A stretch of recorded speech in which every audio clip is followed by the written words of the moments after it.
All right, we're live. Namaskar. Welcome to the Cārvāka podcast. This is your host Kushalmehra. Welcome you back to one more live episode of the Cārvāka podcast. And today's topic is who is a Hindu? Now, this is a confusing one because if you have been listening to me regularly, I've always stuck to my guns when it comes to me defining the Hindu identity.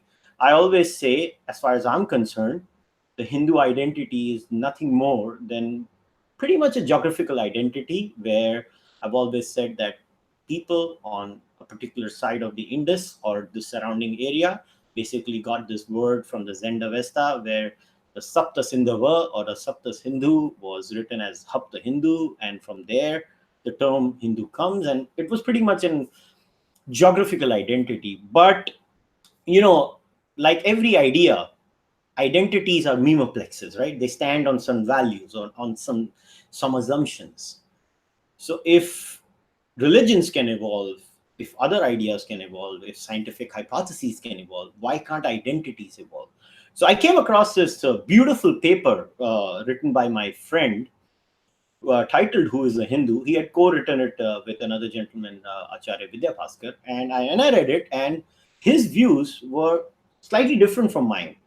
Obviously, Sachin and I have known each other for a while, and I really wanted to bring Sachin on and discuss this issue, but for some reason or the other, we were never able to do it. So it has finally happened today. So I'm really happy and I'm really glad that we're able to crack this one. So, Sachin, welcome to the podcast, buddy.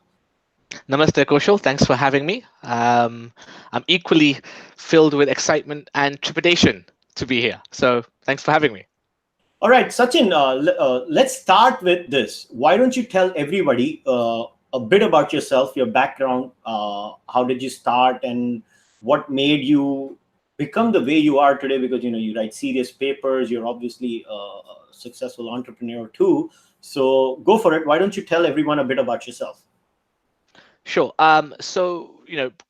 Broad brushes. I was actually born in India. At the age of 4, my parents moved to the UK. And then the first time I visited India again, I was 25. So I was one of those few Indians who didn't really come back to India until I was much older. So pretty much born and raised in the UK. My academic training is that my undergrad degree was in engineering. I then went on to study, as you do, Christian and Islamic theology in my postgraduate studies. And then, having completed Christian Islamic studies, I went on to do a PhD in political philosophy, specifically looking at liberalism. And my three thinkers that I specialized in was the French, de Tocqueville, Carl Schmitz, and Leo Strauss, the American neocon thinker from the 1950s. So that's kind of academically what I do. I, since then have gone on to develop a organization called Vichaar Manthan, so for whom I'm the national coordinator for here in the UK. We could talk about that a little bit later on, but it's a platform to discuss ideas concerning British society through a dharmic lens. And once every year, once every couple of years, I try and write a serious paper that I think is pertinent. And about 2 years ago, I wrote this particular paper, Who is a Hindu? So that's broad brushes my background. All right, so I wanted to ask you this question. I mean, you've written other papers too in your past. Why did you think 2 years ago? What made you think that okay, I need to define who is a Hindu from the lens that you picked? So first, try and unpack this. Why did you want to write this paper? Why this subject? Why would you want to tackle this identity? Because when we discuss the Hindu identity, right, it's kind of interesting because you've always had the Savarkar view on who is a Hindu. You've had the Golwalkar view of who is the Hindu. You've had the Lokmanya Tilak view on who is the Hindu. You have had the Jawaharlal Nehru view on who is the Hindu. See, Yes. what is a Hindu is actually a very multifaceted answer. A lot of people have had many answers to who is a Hindu. So why did you decide who is a Hindu needs to be written from your point of view or from a British Hindu's lens? What made you think about that? So yeah, I think a couple of things. So from the personal perspective, um, being Indian ethnically, being raised in a Hindu home, um, and the wider society being British, I found myself to be navigating through multiple identities that were very fluid, very dynamic, and what I discovered as I grew up in this society was that the identity in which you were either pigeonholed or you yourself embraced consciously, and very few people in my view, very few people consciously pick their identity. They mostly get shoveled into it, or they kind of get led into it, and then they adopt it. So so in my case, I wanted to be conscious from a very young age as to who am I. And the who am I question is fundamentally important psychologically, because psychologically, when I wake up in the morning, when I live my day and I go back to sleep, even the way I dream, it's rooted in this notion of who am I, and what is my place in this universe, right? Because it fundamentally drives my unconscious behaviors and reactions to the world out there. So for me, what does it mean to be British? And I am quite a proud Brit, actually, and I think you will see that throughout this podcast. So I'm quite, for me, home is Britain. That is home for me. But there is no doubt that I am culturally a Hindu. It has given me great um, inspiration, a sense of being, sense of belonging, and it's given me a rootedness to an antiquity that I can choose to explore if I want to. It's there for me. And then the third side is, of course, that I'm ethnically Indian. So straight away, I make that distinction. So I'm culturally Hindu and ethnically Indian because my genes predominantly come from what we today call India. So I wanted to navigate that. So that's why this paper was important. And the second thing, from the non-personal, is that I felt that on all sides of the spectrum, there was a populist consensus that was being, I think, rammed down our throats, and it still is being rammed down our throats. And the people ramming these populist ideas of who is a Hindu are often people sitting in quiet, dusty philosophy departments or think tanks in the West, um, who themselves are, in some sense, alienated from the Hindu culture. And yet here they are, quite beautifully crafting a narrative, which is then people like Cārvāka or Cārvāka or Nehru or whoever else have digested in their own way, in their own time and space, in their own political circumstances. And then they've given it to us, and then we've been lapping it up. And so you see there are layers. And so I wanted to somehow write a paper which isn't definitive. So this paper we are talking about, I make no qualms about it up front. It is not a definitive paper. It's a paper to argue that we as Hindus and non-Hindus need to challenge the populist view, the populist narratives that are out there, right? So for me, that was important, that we actually break the current status quo understanding, the things that people take for granted. That's obvious. To me, there's nothing obvious about identity, and not just the Hindu identity, but any identity. There's nothing obvious about it. So I wanted to first do that. And second thing was that I wanted to give something positive, right? So it's one thing to break something, but it's another thing to kind of point in a direction to say, well, okay, look, if we begin to explore in these directions, maybe it might allow us to create something that is more wholesome and integrated, which actually serves my existence. Um, you know, it's more attuned to my day-to-day real life experiences of reality. So that's the reasoning behind the paper. All right. A natural question that is going to be asked to you is why even use the term Hindu for that matter, right? I mean, it's not like the term was originally coined by the people who are of our ethnicity or whatever we want to call it. It was a term given to us by people who are looking at us from the outside, right? That's the origin of the term. So, what if somebody comes to you and says that, Sachin, why don't you call yourself a Sanatan Dharmi? Or why isn't it good enough that you're an Advaitin or I am a Cārvāka, or for that matter, somebody could be a Nyaya Darshan or somebody could be a Jaina Darshan? Why isn't that good enough? Why use the term Hindu? So, what would you say to that? I'm a pragmatist, fundamentally, and so absolutely right. I mean, I wish we could call ourselves anything. I wish we could call ourselves Marvel characters, Batman and Robin. I wish I could, but the reality of the matter is that you have to deal with the 900 million or whatever hundreds of millions of Hindus there are in the world, of which 30 million are the diaspora that are outside of India. And you have to take acknowledgement of their experience of reality. You have to take people with you on a journey. And if an identity takes hundreds of years to develop and become the norm, then it takes at least decades to undo it and to build another identity. So my calling is a pragmatic approach, which is that, look, can we begin to at least take control of the narrative? And therefore, let's just first of all accept the word Hindu, because it is the most practical. It is there. It's in everyone's consciousness. It's in everyone's mind.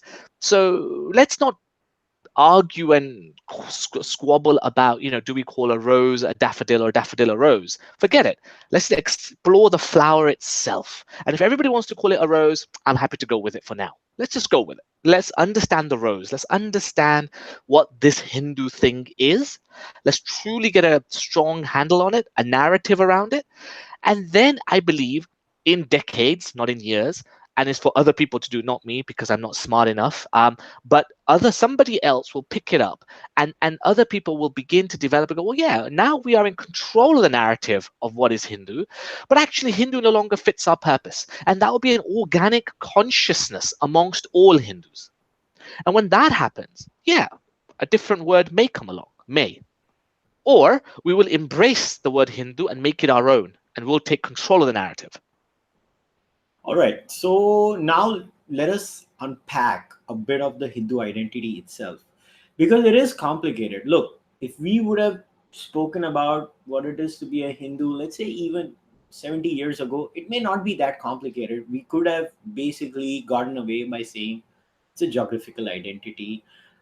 The struggle about what it is to be a Hindu. Look, I'm married to someone who's born and raised in Canada, and it was, I did not realize the struggle about the Hindu identity until I got married. I was always a comfortable Hindu. I think that might be true for a lot of men. That is for my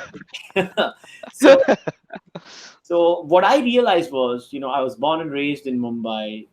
It's okay, you are what you are. You're so comfortable with your identity. Okay, it's a geographical identity, and you just absorb it. I went outside India to study in Canada, met this girl, eventually got married to this girl. I saw the identity crisis in her, not in myself. I mean, I could easily say, I'm a Hindu, and Hindu is basically this geographical thing. But then I would get asked this question from the other side. It was like, then what am I? I'm not geographically there.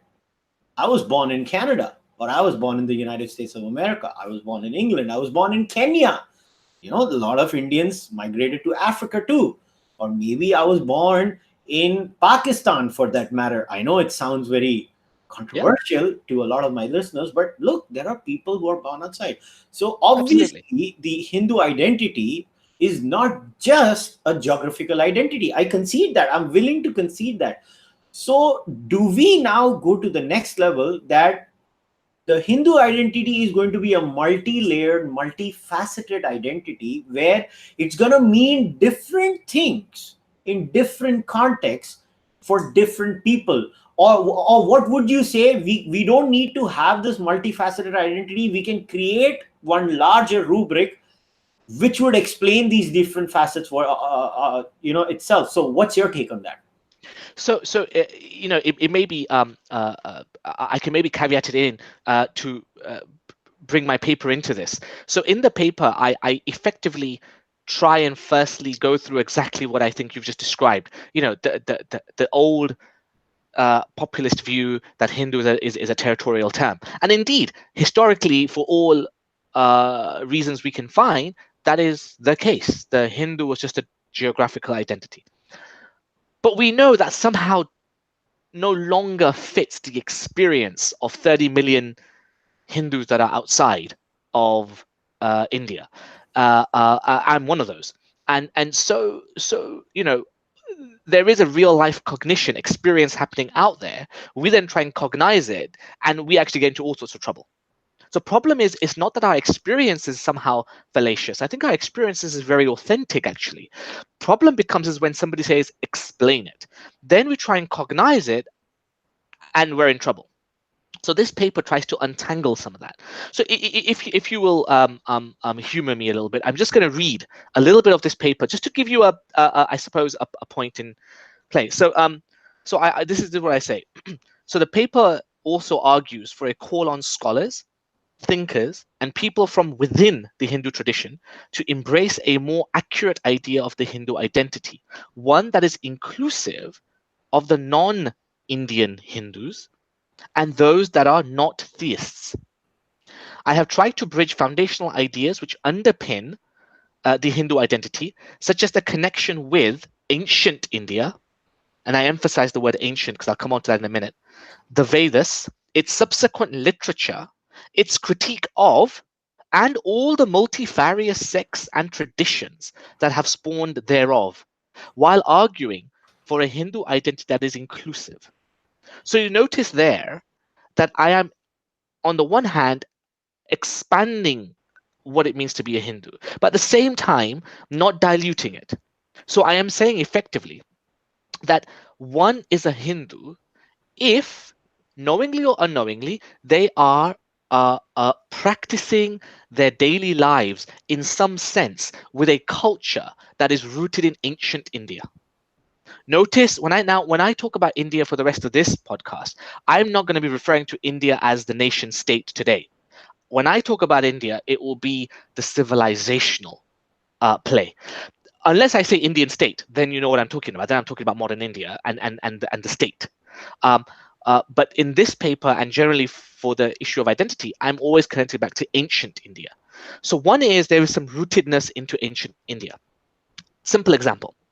I can give you actual examples of, I'll give you a real life example. So an American young lady comes to the UK to study. She ends up discovering yoga on university. She embraces yoga not just as a asana, but as a lifestyle. Through yoga, she discovers the philosophy behind yoga. Through that philosophy, she begins to pick up values, memes, ideas. Now, she is doing this of her own appetite. She's doing this of her own desire. And she's evolving into something. Now, this went on for about 8-9 years. She ended up working for one of my businesses. And the moment I met her, it took me all of 30 seconds to discover that this girl, in all matters of importance, is a Hindu.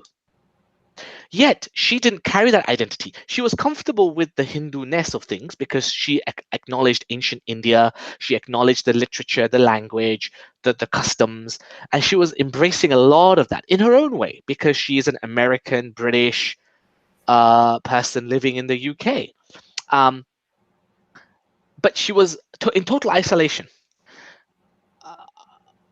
After about 2-3 weeks of engaging with her and really enjoying her company, she immediately, the penny dropped on her just like that. And she said one day to me, we were at a coffee house, and she said, I've just recognized something that actually for 8 years I've been a Hindu. It's just that I didn't know whether I was okay to be labeled that way. Is that okay? Is that can I call myself that? Do I have permission? She was almost asking for some sort of permission, some sort of embrace from the wider community that is Hindu. So that was really interesting, right? So this stuff happens in real life. So there you see, this young lady, she was practicing um, a lifestyle that was conducive to dharma. She was exploring dharma in some real sense, and we can talk about dharma later on. She was connected to ancient India. She saw India as a really important place for her well-being. How interesting is that? And she was also via yoga practiced. She became vegetarian. She became vegan. She was exploring the ideas of ahimsa. She was even exploring, when I met her, she was quite familiar with our Acharya yoga. The idea that you can find higher states of consciousness through knowledge, through meditation, or through bhakti, or through she was aware of these things. No teachers, no family, nothing. So there is an actual experience of somebody who, in real life, is a living life as a Hindu, but wasn't cognizing it as such until we started to interact, and then the penny dropped on her, and it was just like, I found my home. And I can tell you that's the case for lots and lots of people, at least in the West. So this paper, in some sense, reflects actually their reality. And I'm trying to get academics, people like yourself, and public figures to begin to explore this for what it really is. So you know how interesting and complicated this issue is. So as you were speaking, I was just trying to look up the live chat. What are people saying, right? So everybody who's watching, so somebody says, people who follow Hindu rituals. I was like, if you let us just take these issues one by one. You Let's do it. follow in Hindu rituals, then you're a Hindu. Well, in that criteria, 50% of people living in India are not Hindus. Then follow the damn Can I just say something, right? So on this paper, one of the first things when I present this paper, one of the first things I say in the West, and I'll say it here, because I'm not so familiar, believe it or not, with the Indian audience that you probably have. But let me say, make it clear. My argument in this whole paper is that what makes the Hindu identity so unique is that it is not built on any single belief system. Note, belief, not culture. That's a different issue. We'll talk about that. But a belief system. So there is no belief system which binds all Hindus together. None. Therefore, rituals inevitably come out of beliefs. Right? That's inevitable. So it can't be rituals. Rituals cannot be the binding thing for Hindus. In fact, I argue in the paper that Hindu is such a powerful identity, something which we can actually, the world can benefit from, because it's plural. It has the ability, the unique ability of, without any conflict internally or externally, it allows a live and let live attitude. It has that beautiful flexibility and agility to allow different belief systems, different rituals, different ways of worship, different theological concepts, different metaphysical concepts, even different meta-ethical concepts. So, Kushal, you are a red-blooded carnivore, and I am a quasi-vegan vegetarian, and I chose to give up meat at 21 out of exploring all of this stuff. But here we are. You and I can be comfortable with each other, have a good old argument at some metaphysical, philosophical, meta-ethical level, and at the same time be completely comfortable with the fact that you're Hindu, I'm Hindu. No issues. I can walk into multiple sampradayas, the temples of multiple sampradayas, take part in their form of worship, and not be any of them, and still be a Hindu. So that kind of agility is unique, actually, in the world. It's quite a unique position. So I would say, to that thing about rituals, uh, I would need some really strong evidence to suggest if rituals is the underpinning thing, because I don't think it is.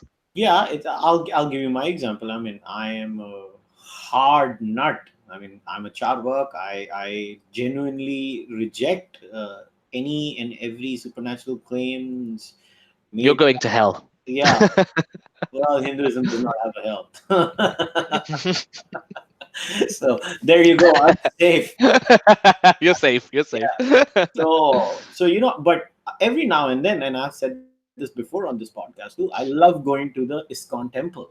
I love watching their arti. It's usually at 8 p.m. in the ISKCON temple, either in Juhu in Mumbai or in South Bombay. They have an amazing arti. They do a dance. I went to it this time around because I Yeah. was staying nearby. I went to it. Yeah. So it's amazing. It's beautiful, and I like it. Now, do I believe in it? No, but I like watching it. I mean, and I feel when I'm there, I feel I'm one of them. I'm one of them. I'm one in the culture. I'm one in the feeling. So it's a very complicated issue. So I think. The first step when I think, and in that sense, I like what Rajiv Malhotra had done too. When he started the work of, he's also trying to define the Hindu identity in a way. I think he did a very good job when he said what is not. So he did a Sure. good job in being different by saying this is what the Hindus are not. Hindus are not exclusivist. Hindus are not history centric. Hindus are not obsessed with prophecies. Yeah. Hindus are not obsessed with the male god, and etc. etc. So he Or basically any Messiah. We're not obsessed with messiahs. not Yeah. that.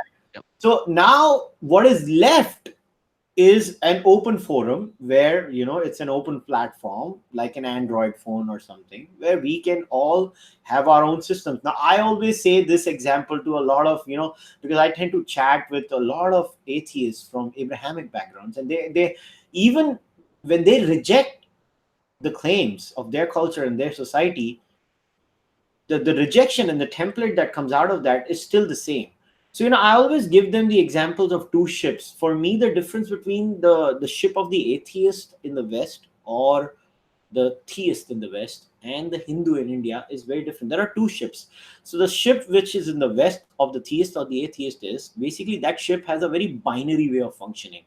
All the rooms are either this or that. Now you gotta pick before you get onto the ship, otherwise we are not giving you a ticket. Now the Hindu way is very different. The ship has different compartments. The ship says, all of y'all come in as long as you believe in mutual respect, reciprocity, and ahimsa. These three, and we'll let you in. And then, while we are traveling in the seas, we'll have turbulence, we'll have our skirmishes, but we'll figure this out as we go Yeah. along. And that I think has always been the Hindu way. It is what you call a work in progress, where it's a flexible system where it allows. But if that is the case, where do the Hindus outside India fit into this? Because Hindus living outside India, they live in a unique context and a unique situation where they live in a template. That country, especially in the West, people don't realize that the entire Western template is the other ship, not the Hindu ship that I talked about. So how do the Hindus manage their identity in that? That's what I wanted to know from you. It's hugely problematic, and it's problematic because you very well actually put it that there are two ships, and we've ended up on the other ship where this notion of plurality actually is very hard to find. Now, I am a classical liberal. In political philosophy, there's something called classical liberalism, which I'm sure a lot of your listeners are familiar with. The classical liberal position is the Hindu position. It is the dharmic position to take, and I don't need to go into it in this podcast, but so we have a problem that the West, because of its medium-term history, the last 2,000 years, it has been working of a software in your language, which is binary, but it's also incredibly boxy. You can't be fluid. You have to take on an identity, and if you don't take on an identity, somebody else will give it to you. And then what happens is you end up adopting that identity and then trying to justify it to yourself and to everybody else. So there's a couple of problems with that. So Hindus in the West have taken on the identity that is not theirs, but it's been shoved down their throat, that they are a religious group. I have a big problem with that. Hindu cannot be a religious group, but in the West they are. And Hindus in the West, they don't experience their lives like that. They experience their lives with the same plurality and the same way as the Hindus in India do. The difference is that in the West, they have to constantly justify it. So when they're justifying it, They don't have the language. They don't have the nuances. A lot of the early Hindus that migrated to the West were often, they may be well educated from an engineering perspective or from a medical perspective, but they were not scholars. And they were often disconnected from the history of their own people. And so when they had to justify it, they basically borrowed the same schisms from Christianity and Islam and then just superimposed it. So, for example, do you believe in God? Yes. Uh, uh, do you believe in things like saints? Yes, we do. Uh, they will say things like, "Do you believe in soul?" Hindus will go, "Yes, yes, yes, we believe in a soul." What? So then the Hindus in the West have rendered, I think even in India now, they've rendered words like Bhagwan very badly. They've rendered words like Ishvara very badly. Atman as soul. And these sorts of things have just created huge cognitive dissidence internally. And externally, it's creating nothing but confusion, actually. It is very important here in the West that we begin to untangle these things, because we do live in a different ship, and we need to become far more confident, take control of the language and the narrative, and then be, in your analogy, be open. If I want to swap rooms, I'm going to swap rooms. If I want to hang out on the deck of the ship, I'm going to hang out on the deck of the ship. And none of that takes away my identity. It just makes me plural, right? I love churches, Kushal. I love churches, especially the grand cathedrals. I, I love the architecture. I love the history. I love the symbolism. Do I buy a lot of it? No. Are there a lot of good dharmic values, eternal values in some of those symbology? Of course there is. Of course there is. But the church as an institution, I loathe. As an institution, I loathe it. But notice one has to be nuanced enough to be able to sit into a church, absorb the dharmicness of it, which is in this symbolism, this old stories, and is for you to kind of, experience and better yourself without having to take on the baggage of the church and all that nonsense and the theology, which I don't agree with in the slightest. Now, I can do that because I am a Hindu. I've said it to many, many theologians and many, many priests in the UK and the US. And I've said, hey, don't, you and I have had this discussion before. Don't tolerate me. I don't want your tolerance. I want your respect.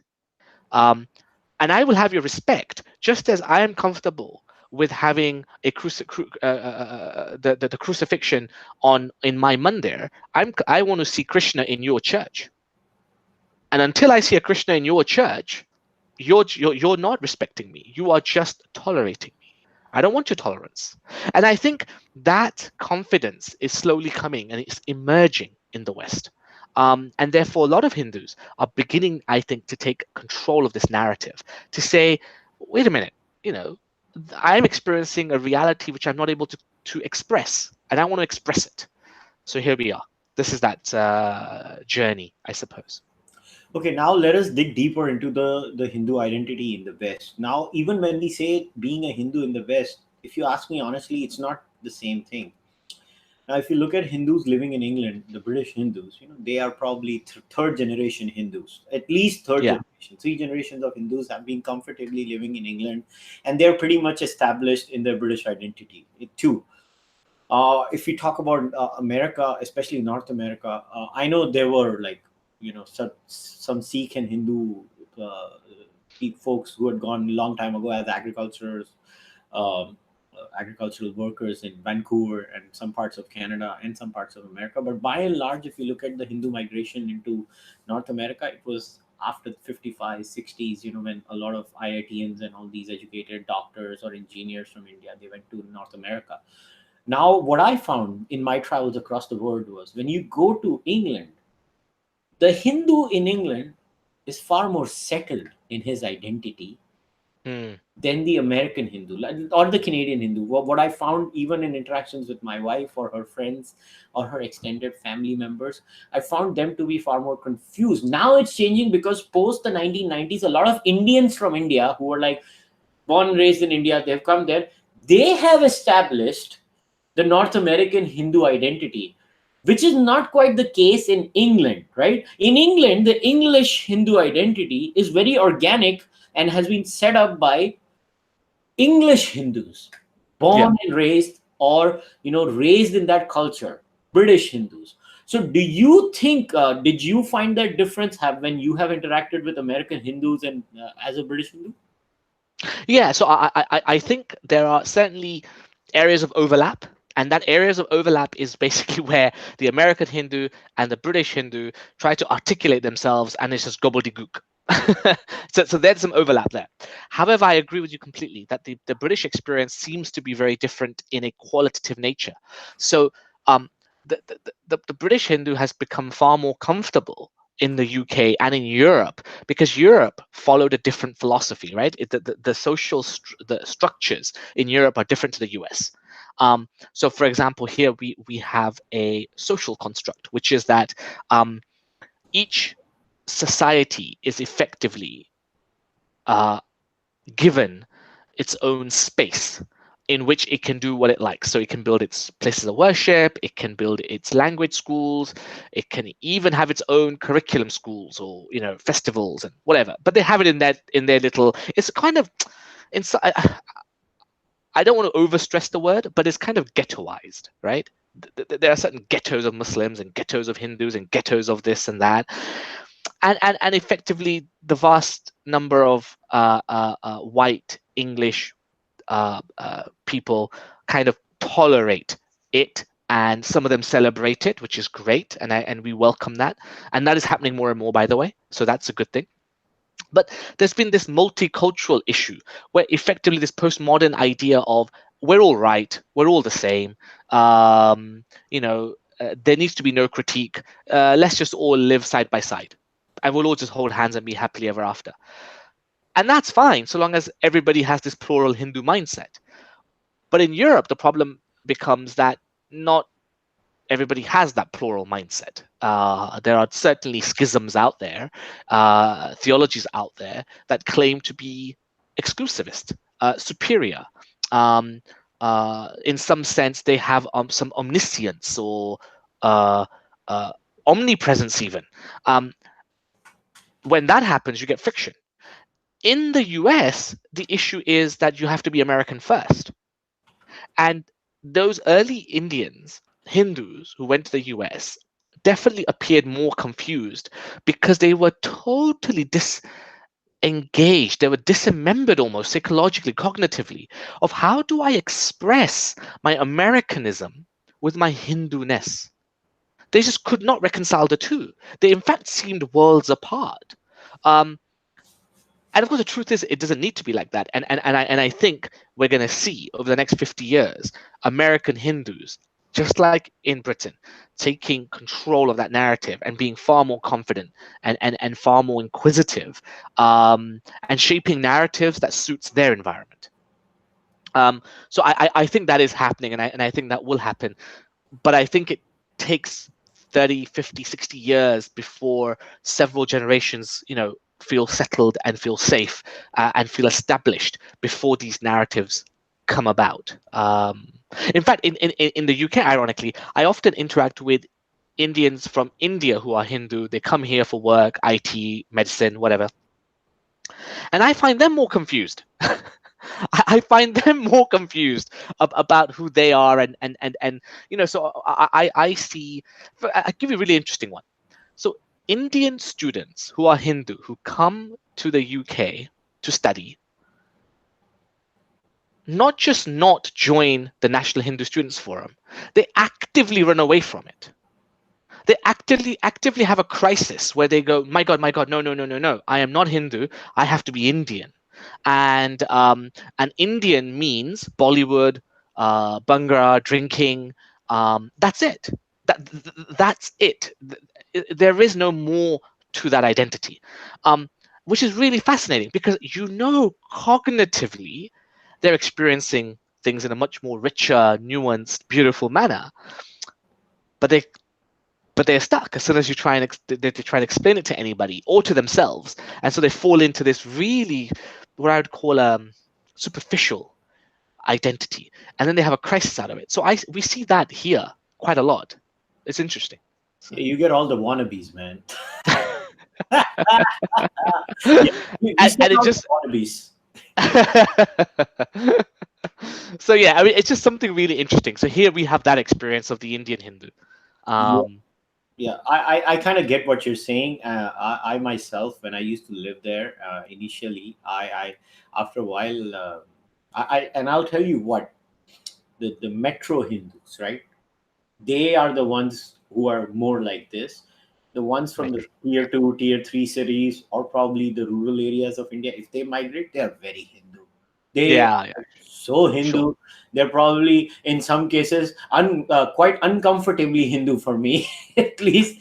But I mean, that's my personal view. I'm not saying Yeah, that's yeah, or anything, but yeah, and I know. But usually, if you see, an Indian Hindu from Mumbai, Delhi, Chennai, Bengaluru, especially from Mumbai and Delhi, you'll find yes. this wannabeism to be there.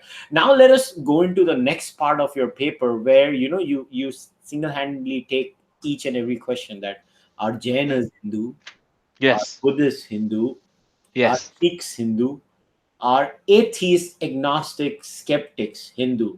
So I Yeah, want you to take one, each and every one that you present, one after the absolutely. other. Go for it. Yeah.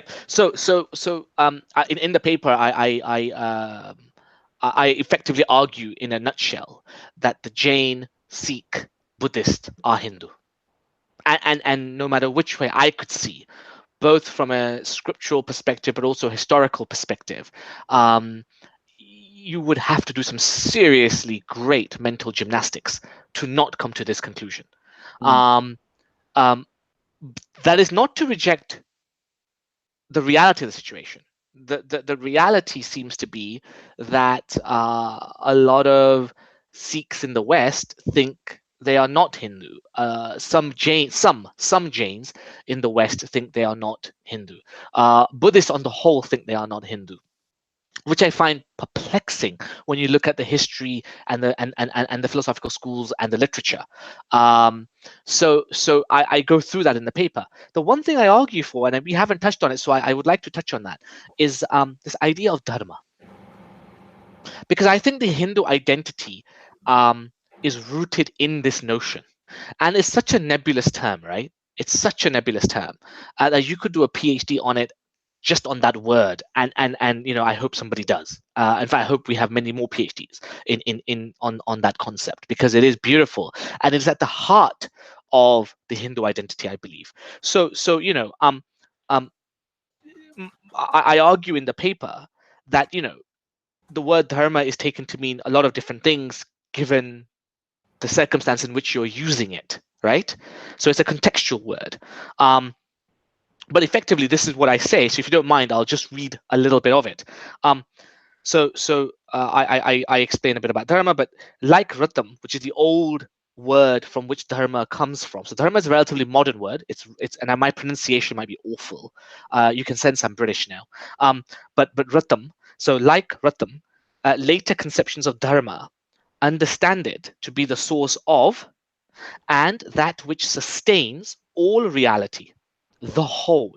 That is called Paramatma. So Param Artha, Paramatma, which is the whole cosmos. It is the moral law that holds society together. So that's not now some metaphysical thing. That is between human beings. The moral law that holds society together. It is the spiritual order that unveils the ultimate meaning and reality. It is truth itself, and it is also ultimate reality, para Brahm. So para means that which is not manifest. Um, and therefore it is unspeakable and inexpressible, that element of it. So here you've got the inexpressible and to the expressible, right? So dharma is a gradation. From one end, I can experience it but can never talk about it. I can never cognize it. That's fine. And that's a very deeply personal thing. And that's the kind of thing where people sit in meditation, they have a different experience, and that's that.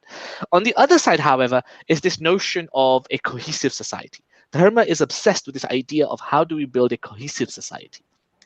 And I think, in a globalized world where cultures are interflowing and intermixing in such an amazing way, uh, this idea of how do you still build cohesion in such diversity is fundamental to the well-being of human society going forward.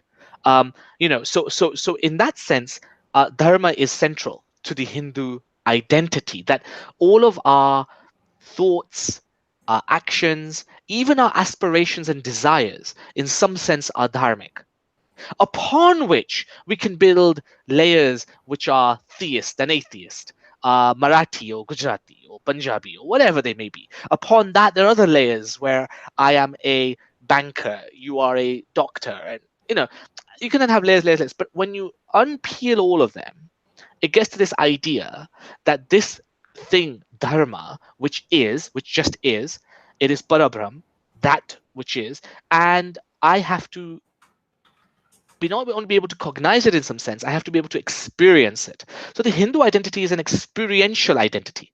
It is not just an intellectual identity. A lot of people like to intellectually masturbate, right? Like I call it intellectual masturbation. So um, feels good for a short time, but doesn't take you anywhere. That is not what this identity is about. There is no heaven and hell, to your point.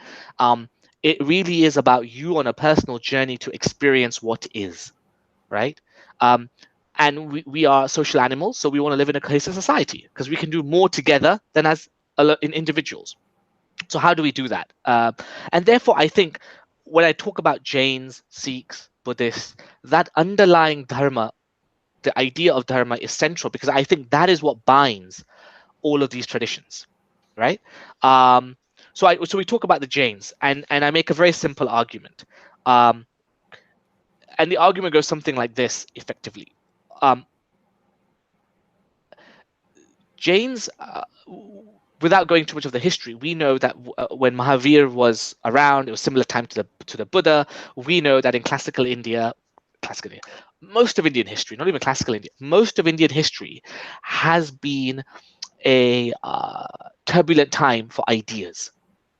Ideas don't settle in India easily, right? Like bad ideas are very quickly routed, and better ideas are always brought on face, and there's always this challenging going on.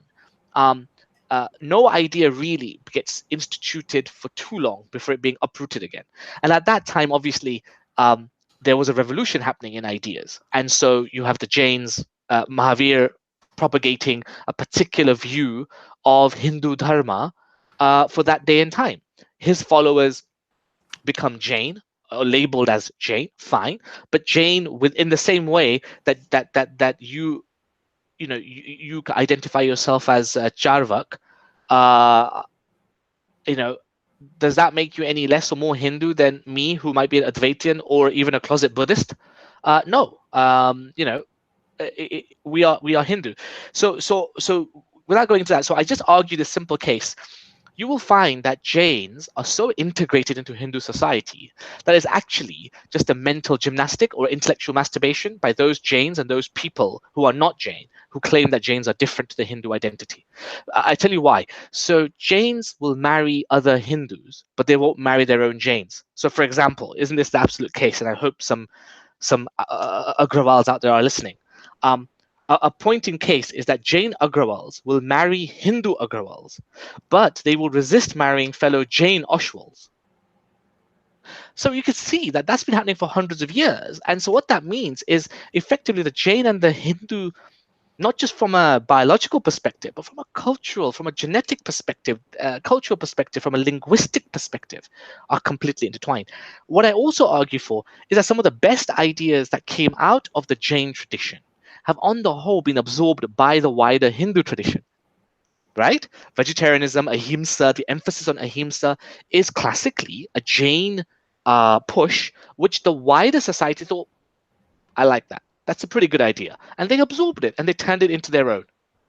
So all the things that really made Jain different 2,000 years ago, 2,500 years ago, they're absorbed by the wider Hindu society, I just want to and make a rightly small so. point here. I think to add more credence to your point here is, I think the reason why they prefer Jain and Hindu Agrawals marry amongst each other is, isn't it because of the jati matrix in the society too? Partly, but you'll also see that actually there's actually closer links between these subgroupings, both culturally as well as linguistically. So that also helps. So my point is that when somebody says, "Oh, Jains are different," you just I would like anybody, and I can't find anybody who can help me untangle how Jain is a different identity to the Hindu identity. I've not found a single person who can cleanly say, "Look, let me show you why it's different." Because as soon as somebody tries, they fall into these quagmires where actually you begin to realize and say, bugger, I can't find a single idea within the Jain plethora of ideas that isn't practiced by some other Hindu somewhere in some other system. Um, Biologically, genetically, they're intertwined. Linguistically, they're intertwined. Historically, they're intertwined to the point where in the same family, you can have a Hindu and a Jain living side by side. How many families in India must there be like that, right? Where the husband and wife are Hindu Jain, or Vaishnav Jain, I'm going to say Vaishnav Jain. But the children, they have children and they quite comfortably navigate their way through these multifarious ideas. And that's the beauty of pluralism, I think. So this notion of Jain being different, I have to tell you, it reeks. I don't have any evidence. It reeks of political categorization for Yes, I political did politics. aims. Absolutely, I did. Look, man, I was born and raised in a predominantly Gujarati area in Mumbai. I was born and raised in Ghatkopar. Ghatkopar is mini Gujarat, basically, Okay. especially the part I live in. Two of my best friends since my childhood are practicing Jains. I mean, one is a practicing Jain, the other one is just a vegetarian. He's a Jain who's basically got Hindu habits. So it's like, but like my best friend from grade one is a Jain. He won't even hurt a fly, like literally won't hurt a fly. But the point is, there's hard. I mean, if you go really deep into, then here's, every time I sit across these, these hardcore identitarians, it's like, oh, Jains are different from Hindus. I was like, in that sense, even the Nyayas are different from the Sankhyas. The Cārvākas are different from ye. If we started sitting down, do you really want to get into the debates between the Vaishnavites and the Shaivites? Oh boy, they go after each other in their scriptures. Do you really? Yeah, absolutely. They go after each other as if there is no tomorrow. I mean, come on. The reality is that when I look at Jain, I don't look at Jain as a religion. I look at it as a pantha. Yeah, So agreed. I agree with you. the Jainism is a pantha. So is Cārvāka. Cārvāka is also a pantha. And there are different panthas in Indian society. It's just that the Britishers came, they clubbed X number of panthas together and they said, all of you are Hindu, but Jains, Buddhists, Sikhs, you are not. Absolutely.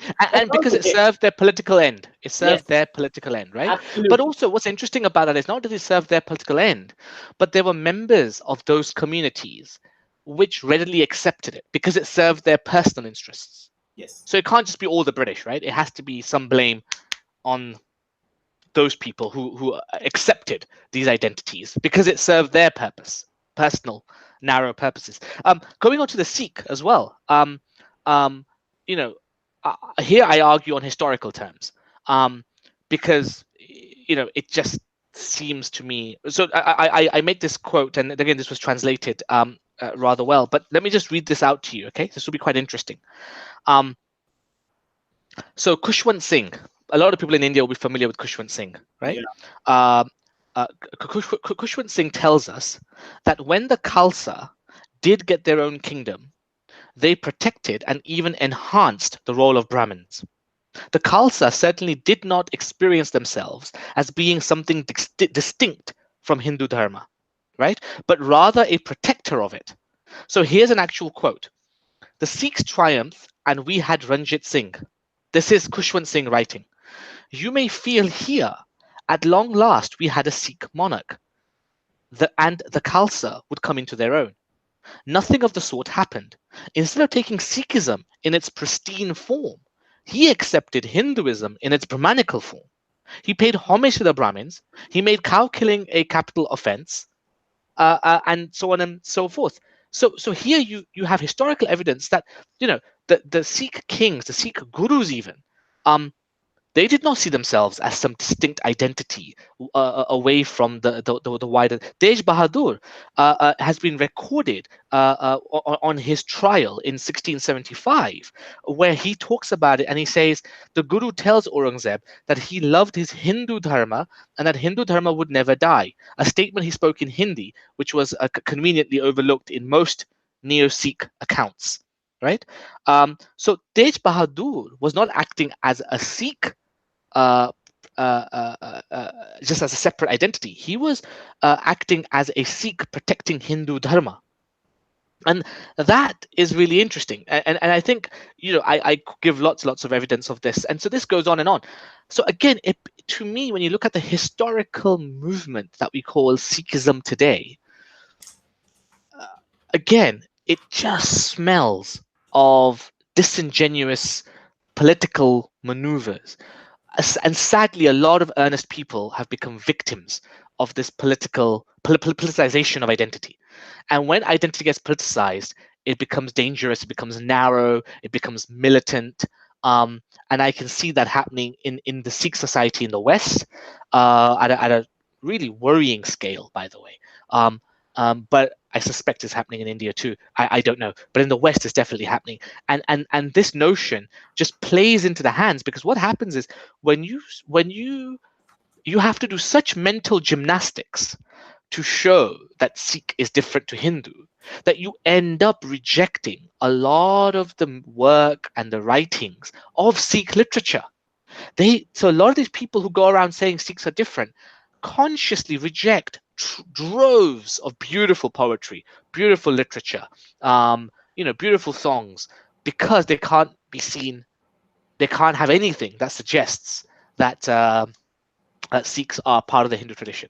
And it's a real shame. And I argue openly for it, because in the West, there is this passivity amongst Hindus that, oh, well, if the Sikhs are feeling different, then they're just different.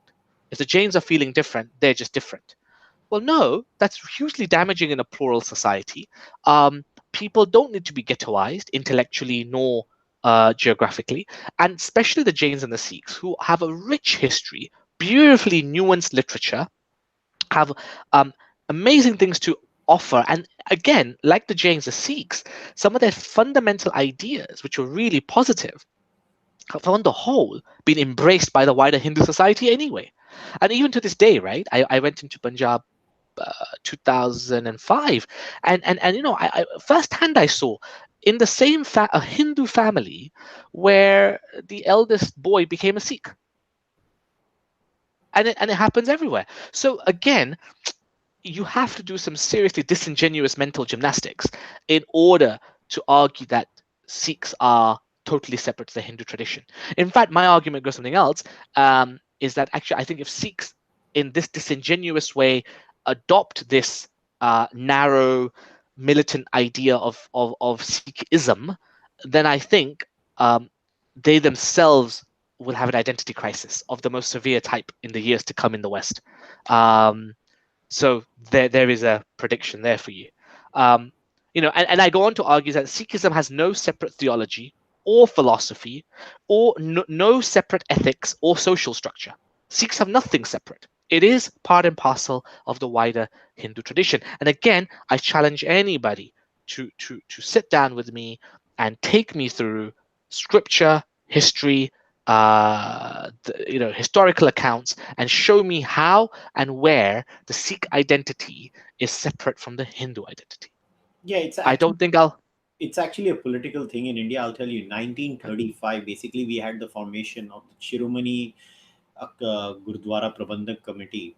Basically, it was done by the British to create a separate Sikh identity, and that's where that was the foundation of Sikh politics in India.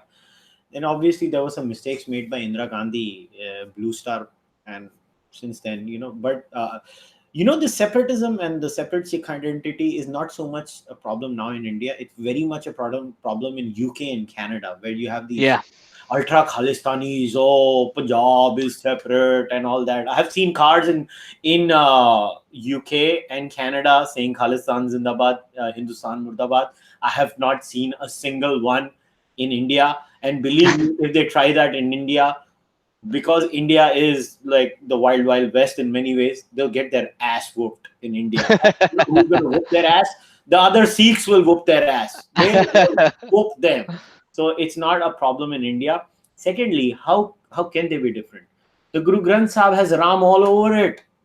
Yeah. What Yeah. are you going to remove Ram from the Guru Granth Sahib? And people, I mean, I'm a Punjabi, so I know a little bit about my culture, right? I mean, I'm raised in this culture. And in every house, there was one Mona and one Pagwala. It was always been like that. That was the culture. It obviously over the years identities ossify and whatever. But look, man, I was when I was living in an area, one of our neighbors were Sikhs, and they were just like us. They themselves call themselves Hindu and Sikh both. And you know, I always say this to everyone. I mean, Mahavir is mine as much as it is of the Jain. Buddha is Yes. mine as much as it is of the Buddhist. Guru Nanak Dev Ji is mine as much as he is of the Sikh. Absolutely. How dare they Absolutely. take him away from me? How dare you take him Absolutely. away? Who are you to take him? Adi Shankara is as much of the Sikh in Punjab as much as he is mine. So this is the Indian way. Jesus is not mine. I am sorry. Yeah.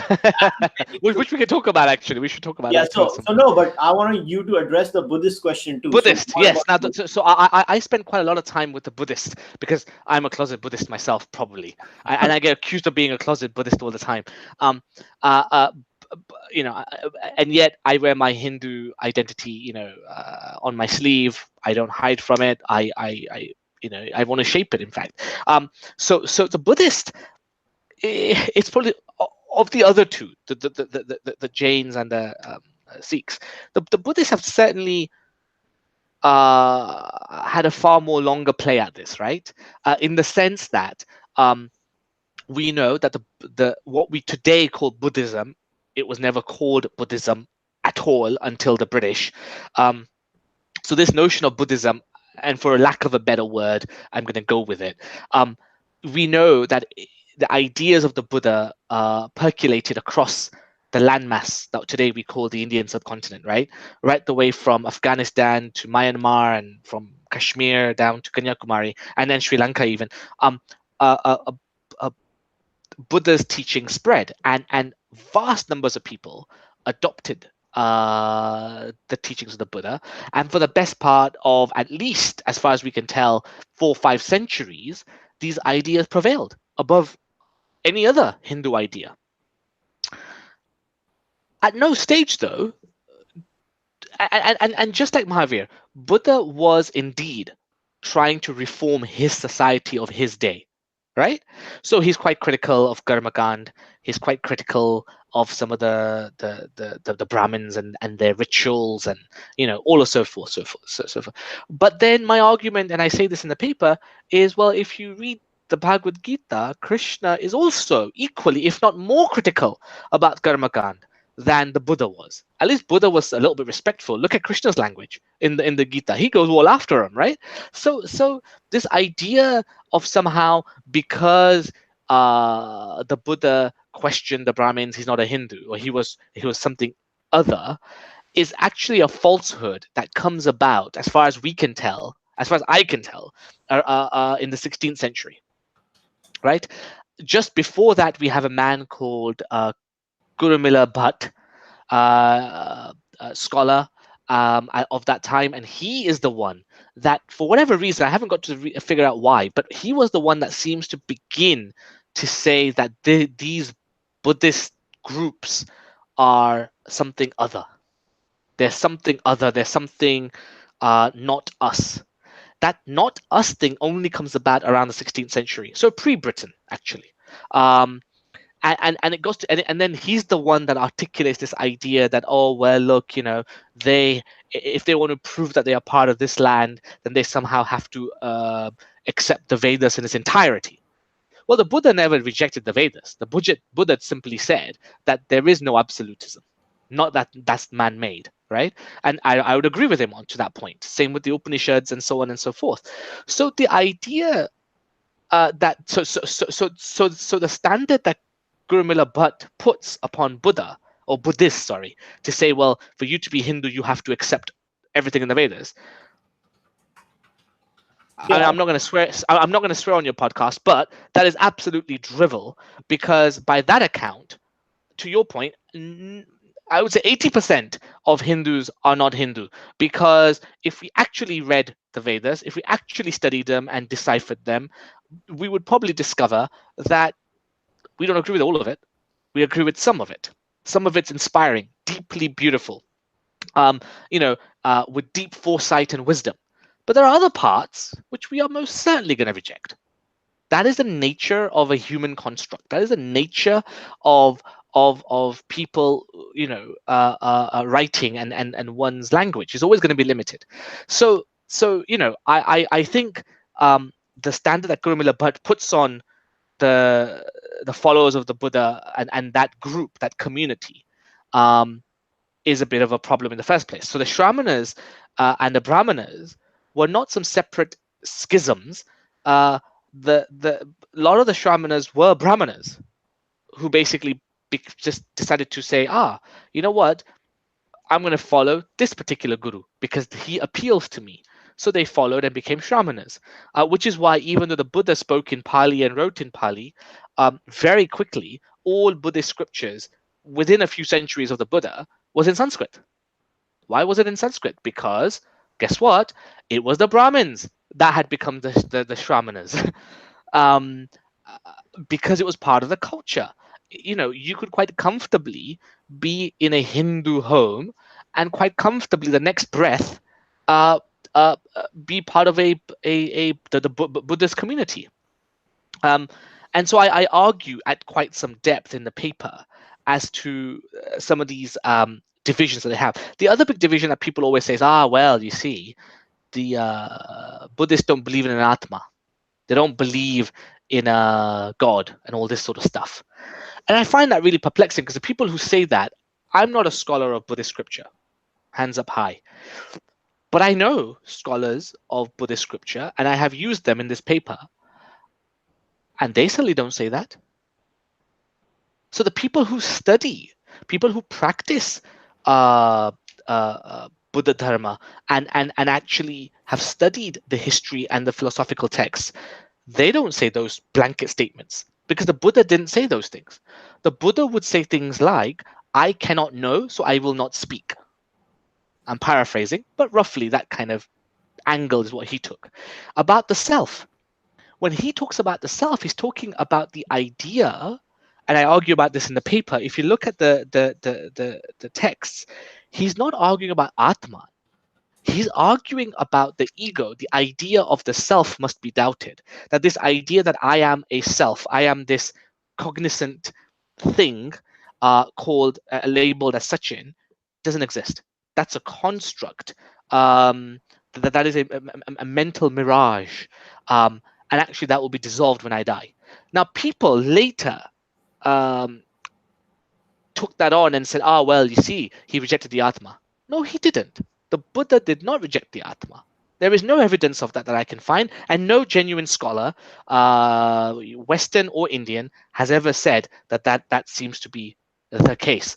So this idea of, so what the Buddha argued against was the self, not Atma. They're two different things, and it's because of our inability to cognize with linguistic hygiene. This is why we get into these trouble. So it's a problem that we've created out of language, which was then politicized by the British, and then it was adopted by everybody else. And you now have this different schism going on. And then, of course, the Buddha Dharma spread into China, Japan, and took on very beautiful and different forms. So then even the outward appearance started to look different, right? But if you look at everything up until the 17th century, every Buddhist around the world would say the home of the Buddha, the home of Buddhism was Bharat. There's no getting away from that. All the centers of learning were in Bharat. So again, historically, I struggle to go. If you, I mean, I can certainly give you some of the renderings I talk about the self on this. But again, to cut a long story short, I just find that the Buddha has become a totem pole for people who have a separatist agenda. Both who are those purist Hindus, and those who are doing mental gymnastics with their own identity. But when you start deconstructing these arguments, you discover that actually it's impossible for Buddha Dharma to exist outside of Hindu culture. I just think it's impossible because they have the same philosophical roots, same linguistic roots. They have the same stories that they dwell upon. They even have the same rituals that they talk about rituals, how the Buddha rejected rituals. The Buddha rejected rituals, but within 200 years, his Shramanas were adopting Hindu rituals left, right, and center, and then just Buddhifying them, which I'm sure made Buddha happy. I'll tell you a very funny incident that happens in India all the time. So you have these neo-Ambedkarite Buddhists, right? Post-Ambedkar. Even Ambedkar was not that. These are basically neo-Buddhists, and I'll tell you an incident. So I was at this Buddhist function, and the leader, their teacher who's at the pedestal, he was talking down to his own followers, and this is what he was saying: "You bloody Buddhists, you keep celebrating Diwali. I keep telling you every year, don't celebrate Diwali. You don't." And everybody basically below the podium was like, no, you don't understand Diwali. We have to celebrate Diwali. It's so funny. I was just sitting there. It was a quasi-political, like a semi-political function. And the teacher was trying to be like, you jackasses will listen to me. Nobody listens. What am I going to do with these people? That's basically the whole thing. And I was just laughing. But I want to touch upon this whole anatta. I think the anatman thing is blown out of proportion. Even I believe. I mean, okay, let us assume they have the concept of anatman. Well, zippity doo a big deal. Cārvāks deny all of it anyways. Yes. My answer is, do the Buddhists believe in mutual respect and reciprocity? Yes, they do. They're not an exclusivist ideology. Buddha never said it's only my way. What did Buddha teach? He taught the Chatuskoti system. And under the Chatuskoti system, if you use that epistemology on moral situations, you can easily accommodate everyone. And I give the same answer in the case of the Jainas. Let's assume the Jainas also did not believe in a Ishwar. They were Nirishwarvadis. Absolutely. But the Jainas believed in Anekantvad and Syadvad. So under the rubric of Anekantvad and Syadvad, they could easily accommodate the other side. That's the Hindu way. What's the big deal? Okay, so what? So the Absolutely. Anatman, big deal. And you see, this is where I make that opening statement. The Hindu identity cannot be built on any belief system. Hence, to your point, who cares, right? What it is built on is a psychological framework. It's built upon a connection with ancient India, a customs or rootedness in ancient India, not the modern Indian state, right? So I have to tell you, I don't have a very strong connection with the modern Indian state, right? But with the classical Hindu civilization that was in classical ancient India, I am deeply rooted to that. Because it actually shapes my future very well. So it's one has to be aware of that too, right? In all of this, but it cannot be on a belief system, and that's why when people always fall onto belief, I believe they are falling onto the substratum of the West, where you have to define yourself according to your beliefs, not according to what your actual reality is. So the reality is all these Buddhists go and celebrate Diwali. That's the reality, right, of the culture. But they have to be pigeonholed to go, no, if you're Buddhist, you mustn't celebrate Diwali. What? I mean, how stupid. I mean, it's just, it's mind-boggling. It's these morons need to realize that Buddha is now a Vishnu avatar in India. That's how we adopt each other. Absolutely. I was having a fantastic discussion with one of my friends who I take his words very seriously. One day we were having coffee in the local coffee shop, and we were like discussing, what went wrong with Islam and Christianity in India. And he said something beautiful. He's like, what? Buddhists happened, we said Buddha to Vishnu avatar hai. Mahavir bhi hamare bhagwan hai. Sare Sikh guru hamare bhagwan hai. Yeah. We did not call Jesus and Muhammad that. And if we would have he's like, that was his view. I'm agnostic to his view, but I'm sharing his view. He's like, अगर हमने Jesus को भी कुछ अवतार बोल दिया होता था आज से 1000 साल पहले, So A, Indian Christianity would have changed, and B, it would happen. Now, I don't know if it would have happened or not, but I'm trying to share this view over here that, there are people who are thinking on this. It's like the only two ideas that did not actually merge into the Indian society. I think it's more with Islam, less with Christians in India. Maybe because Christians are such a small number in India, it really doesn't come out so much. But especially with Islam, there is a certain segment within the Muslim society that tries to, and I guess you see the same thing in UK now or anywhere in the world. There is a certain element in the Muslim society that tries to be consciously different. There is no, I have always believed in this. The Hindu way is, consciously making an effort to adjust with the larger fabric of that landmass. That is the Hindu way. So when a Hindu goes to North America, the Hindu immediately becomes an American while maintaining his Hinduness. That's why Hindus are very good migrants. I made the point earlier that dharma is about building a cohesive society. Right? So you can have a very plural society, but it must still be cohesive. And that's why the Hindu who walks on this dharmic line, knowingly, unknowingly, cognitively, uncognitively, doesn't matter. The point is they walk the path of dharma. It's in the part of our custom. It's part of a way of life, a way of living. Islam, and I talk about this in the paper, Islam and Christianity cannot be Hindus in any sense of the word. Doesn't matter where they live. Doesn't matter if they visit the mandir once in a while or whether they celebrate Diwali. That does not make them Hindu. And the reason why is because you just have to study Christianity and Islam. I have to say, and this naivety that the Indians in India are, I have to say, and I'm sorry to say, I'm going to become very unpopular the moment I say this, they are the most naive bunch I have ever heard. And I like to think I'm fairly well traveled. But when I come to India and people talk about Christianity and Islam, especially Hindus, they are just so naive because they've never bothered to study or read any of these other things in any meaningful way. And they are so blinded by the fact that they are seeing the world through a Hindu lens. So the reason why you think Islam is plural is because you're plural. Islam is not plural. Islam cannot be plural. Christianity cannot be plural. Now, I'm not talking about people. I'm talking about the theology. My argument is always the same. You must separate the people from the theology. The theology is the software and the hardware. It makes the hardware do some good things and some terrible things. And Islam as a software, Christianity as a software is not plural. Their idea of cohesion is oneness, sameness. The dharmic view of cohesion is oneness, even though you are diverse. But there is a oneness to you, not sameness. And that fundamental difference, I find Indians perplexing. After 1400 years or whatever it is, or 800 years of in contact with Islam, how can you still not have figured it out?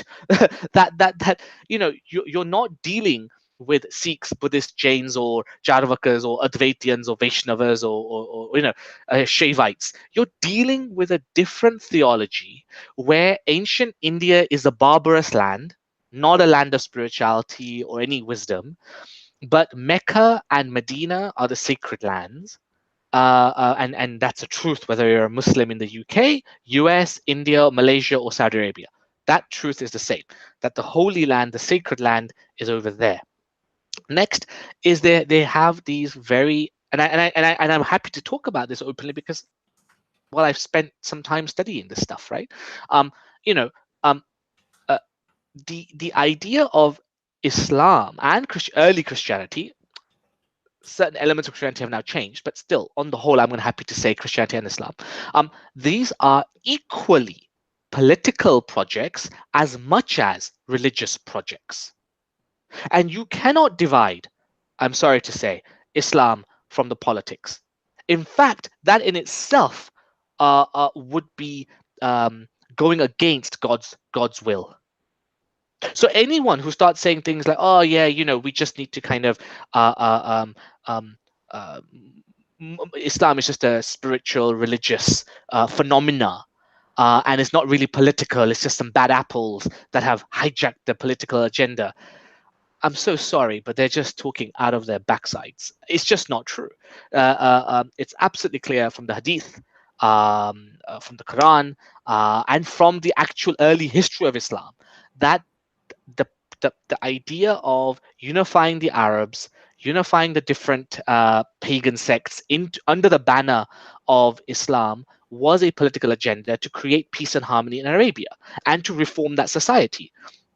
I've got no qualms in saying, right, that Prophet Muhammad was an amazing reformer of his time. He reformed his Arab society to such an extent. I mean, from what I understand of what the Arab society was like to then what the Islamic ideas of egalitarianism and the ummah that he created. Yeah, he was a social reformer, absolutely. And on the whole, I think he benefited a lot of people, right? No doubt about it. But then to make that point further and start saying, well, this is the only way, and this is God's will, and this is a universal will. In fact, most Indians don't know this? Omar, the third caliph, the second caliph, right?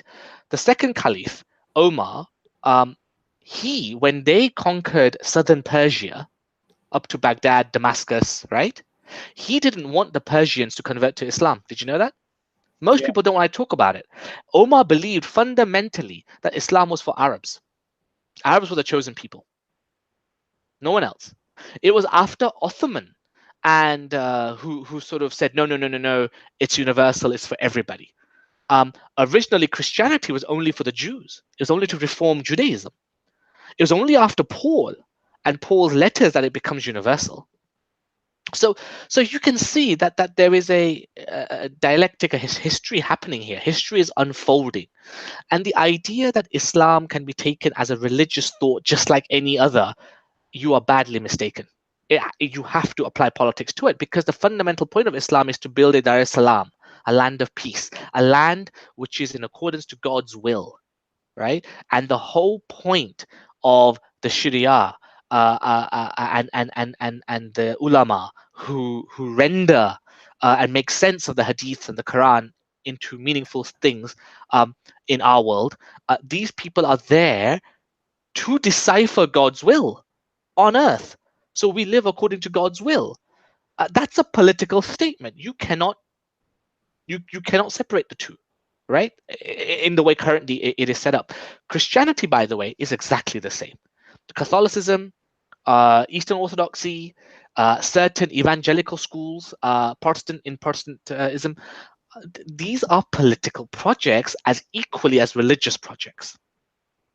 There are certain strands of Protestantism which are now just, they are apolitical. They are not politically focused. But that's still the minority. Christianity in the West has been defanged. They've been forcibly removed from the state power, or power of the state, I should say. They've been forcibly removed. It wasn't willingly, and it was painful and bloody, right? So for liberty and for Europe to remain plural, it had to create a bloodbath to separate church and state. So let's not forget that, right?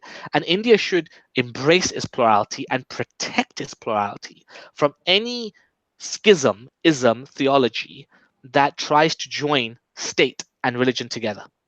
And you just got to look at what happened to Pakistan and Bangladesh to know what happens when this theological mandate gets the state apparatus gets infected by it. You can see what happens. You start creating totalitarian regimes. You start creating ghettoization of the other. You start dehumanizing the other, right? So and it's just not healthy. And I just think the whole thing is there. Having said that, notice I'm not commenting on Christians and Muslims. As individuals, they may be perfectly fine. I have Muslim friends, I have Christian friends. I'm raised in a Christian country. And on the whole, Christianity reformed Europe in some beautiful ways. There is no doubt about that in my mind. But do I want to live in a theocracy under the church? Heck no, right? Do I believe that there's only one way to reach higher states of consciousness? No. And therefore, this is my problem with Islam and Christianity over, say, Muslims and Christians. They're two separate things. So, but what about a Muslim or a Christian that self-identifies as a Hindu? Yeah, and again, I would have to say to them, quite interestingly, I would have to take it case by case, but to a point where I think they're almost schizophrenic, because they either don't understand Islam and they're calling themselves Hindu, or they don't understand Hindu, hence they're calling themselves. So there's definitely misunderstanding on one of the sides. I'll be shocked if you had an Islamic scholar and a Hindu, somebody who understands Hindu dharma, and saying, yeah, I'm both. I mean, they have done some serious mental gymnastics to say, to make that utterance. So my bet is that those people who do say, oh, no, I'm Muslim, but I'm Hindu, I just think you don't, either you don't know one or the other, or you So don't know either. you'll be surprised. Even a maniac like Zakir Naik used to be like, you know what? I am Hindu. Geographically, we are Hindu, but we are not Hindu religiously. That's what he would say. So I even love the Zakir Naik accent. would- I love so, it.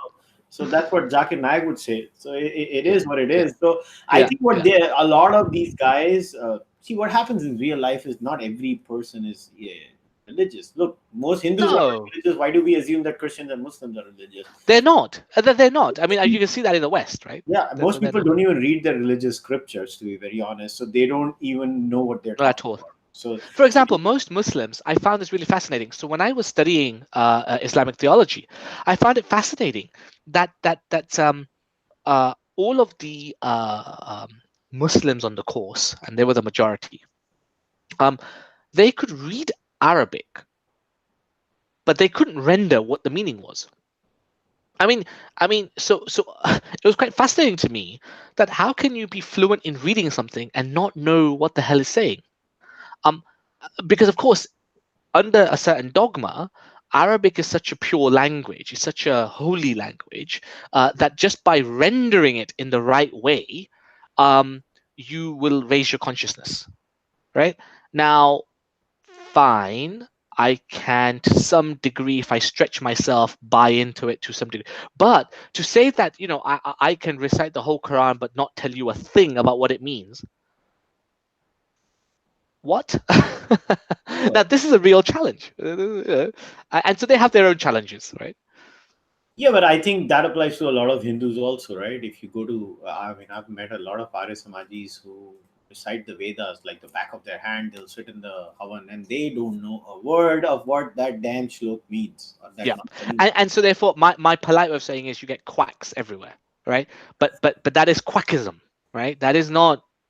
I just don't buy into it. Hence, I find it very difficult when people say things like, all religions are the same.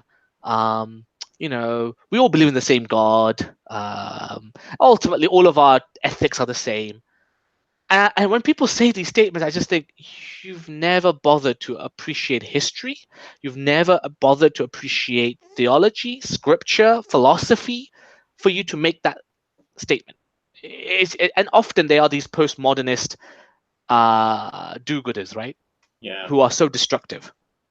Because they have some sense of authority. They have this sense that by me uttering a nice phrase, um, I'm right. Because it sounds nice, right? Like I'd love to say we're all the same and it's all good and we're all trying to reach the truth and that sounds wonderful and it sounds so utopian. I wish I could buy into it, Yeah, but but you have to, this whole sameness thing, I've never heard many Muslims and Christians utter this rubbish. I only no, listen. no, no. It's always Hindus. Yeah, it's only Hindus. And I always ask my Hindu friends if all religions are the same, all gods are the same, why do the Muslims and Christians convert? They have no answer. They're like, huh? I don't know. I'm like, okay, if it's a conversion, why don't they convert to Hinduism? Why do we convert to Christianity? Because all are the same, become Hindu. Then Yeah, what no, is the difference? I always give this challenge, and I would encourage all of your listeners to do the same thing. Ask any churchman of any denomination anywhere in the world and say to them, will you have for one day in your church a statue of Krishna that you will allow people to see and pay and just be there on your and not in some corner, not in some dark corner, but on the actual altar. He will scoff. I mean, if he's eating something, he might choke, right? Like it's just not going to happen. And therefore, this naivety has to be beaten out of the plural mind. it's great to be plural, but it's different to be naive. Yeah. And I think that a lot of Indians are naive. They're not they're plural, but they're also naive. Yeah, it's a classic case. They might keep the idol in the church and say that is the devil. Yeah. Well, we laugh, but did you know? I mean, some of these, especially in Islam, I can tell you, but I think it's true in certain Orthodox Christian schools as well, which is that this notion of meditation is deeply dangerous. This is why the church is so hesitant to adopt yoga, meditation, blah blah blah, because they say that these are the doorways to a darker reality. Like, that is not God's will. That you could have Satan talking to you and not know. So in Islam, traditionally, ever since at least I can see, you've always had to have a clergy, a certain authority that are trained in deciphering God's will, and then you have to obey them, rather than you discovering God's will for yourself. In Islam, the idea of you discovering God's will for yourself, it is, I mean, it is done, of course it's happened, but there's on the whole a certain cynicism towards that. It's like, no, you can be seduced by the devil. So all these people starting to meditate all of a sudden is deeply worrying. And so when Hindus propagate meditation as the highest form of building consciousness, to a lot of Muslims, that is abhorrent. But does the Hindu understand that? No. Yeah, but nowadays you have Christian yoga too. That female, I remember her. I think she was on Rajiv Malhotra's show also, where she's although she's not the majority, she is still the minority. But they are trying to Christianize yoga. You have the sun salutation, not the sun salutation. It's the Yeah, son. N This is the Son salutation. of God salutation. So that was interesting. I was like, Yeah, God damn, yeah. you assholes. That's all I can But say. do you know what the funny thing is? And here's my bet: because the culture of the West is being Hinduized, and I kid you not, it is. They may not call themselves Hindu, but the culture, the values, the plurality that is happening around the West. Vegetarianism is going through the roof. Veganism is going through the roof, right? Certain and generally this idea of becoming more agile in one's identity and in one's philosophical outlook. Um, I'm for the argument for this podcast, the Hinduization has got to such a state where the church hasn't got a choice. The church can't say don't do yoga, because people will do yoga. So the only thing they can do now is to create a veneer, a topsoil, if you like, a topsoil that is Christian, but the roots are deep. And the roots are in classical India. And I don't care if you're a Christian. I don't care if you call it sun yoga or you call it Isu yoga. At some point, if you get touched by yoga, you're coming back to ancient India. When you come back to ancient India, you're going to fall into the ancient tradition. And therefore, uh, that's just my view. But I think just by changing the topsoil, you don't change the substance of that thing. That's just my view. So let us now look at the last one. So do you think Mm. atheists, agnostics, skeptics, and even I wanted to add one more subgroup, the pagans in Europe. I mean, you've attended some conferences where you've had pagans and Hindus Hindus. in the same area. So what's your view? Let's club all of them together. Okay, so very, very quickly, the pagan one first, because that's the easy one to handle. There is a growing consciousness amongst Europeans as a whole, and don't get me wrong, I'm not going to overplay it. It's just it's very embryonic right now, but there is a awakening happening all over Europe where people are asking and saying, "Oh, hold on, my ancestors were not Christians. Who were they? How did they organize society? What were their values?" And interestingly enough, more and more and more younger people who were either not born in the church or who have gone on to reject the church are finding pagan traditions to attach themselves to and rediscover the ancient practices of their ancestors. Interestingly enough, the moment they discover that, surprise, surprise, they discover something called Arwen. Arwen is something that's so similar to Dharma, it's unbelievable. Pagans in Lithuania even use swastikas around their groves. Um, um, all of a sudden you start, soon as Europeans touch paganism, they instantly start understanding and appreciating Hindu Dharma. And there is a oneness there.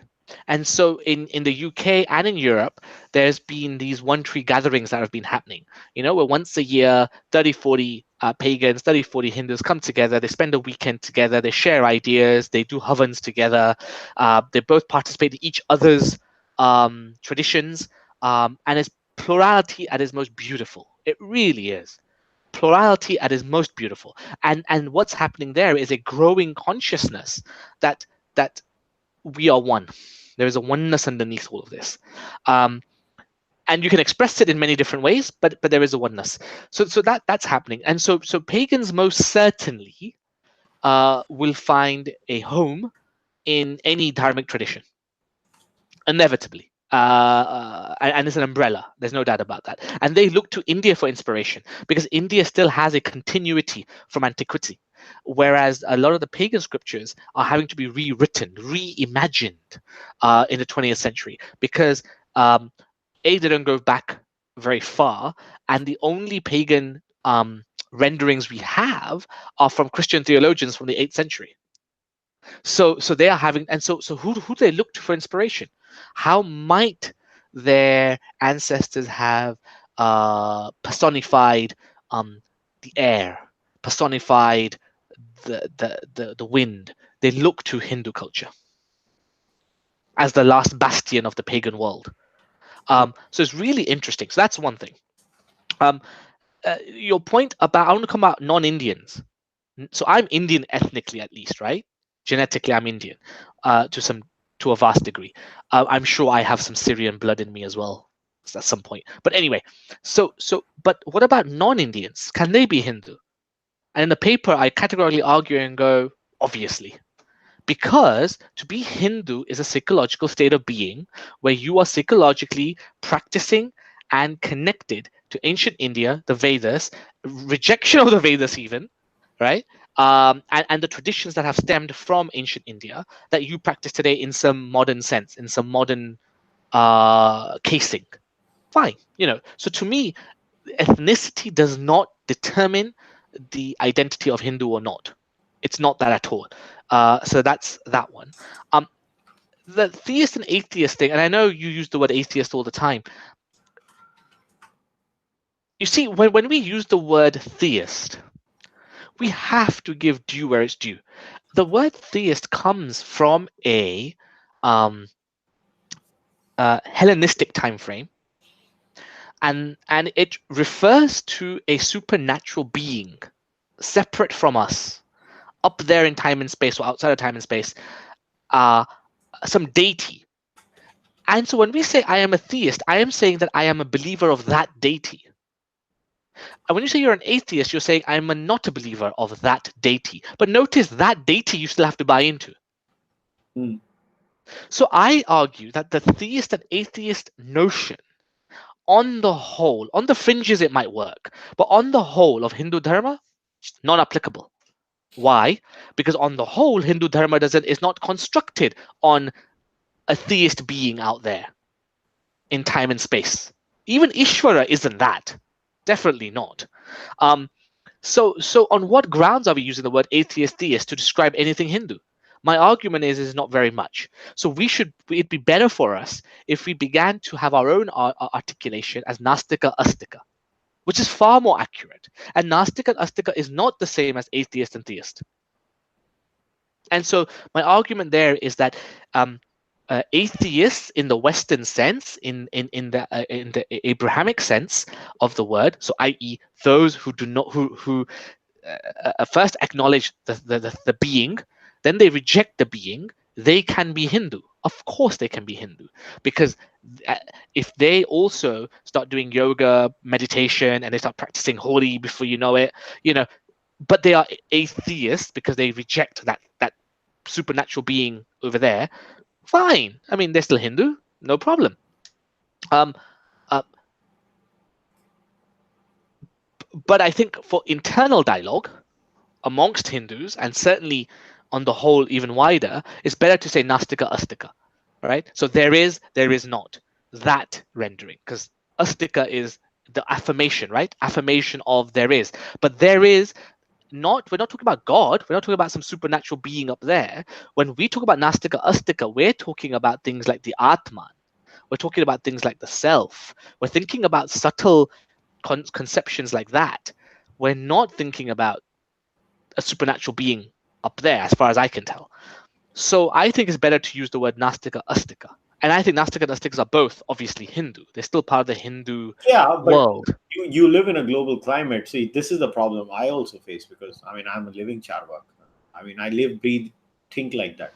So it's not so easy to solve that problem. Just like you have to use the word Hindu, we have to work with the word atheist. I mean, Yes. I'm around Indians. I say I'm a Nirishwarvadi Nastik, because you could be Nirishwarvadi Yes. and Yes. Astik, because Sankhya was Astik, but it was Nirishwarvadi, and I think Absolutely. Uttar Mimamsa is also Nirishwarvadi, Absolutely. but is Yeah. Astik. Beautiful. So I get it that, and people don't understand it. Sikhism is Ishwarvadi, but Sikhism will be Nastik. Nastika. Yes. Yes, Absolutely. it's as complicated as it gets. People don't get it. So obviously, the old school classification was anybody who believes Vedas are the authority are Astik, deny Vedas are the authority are Nastik.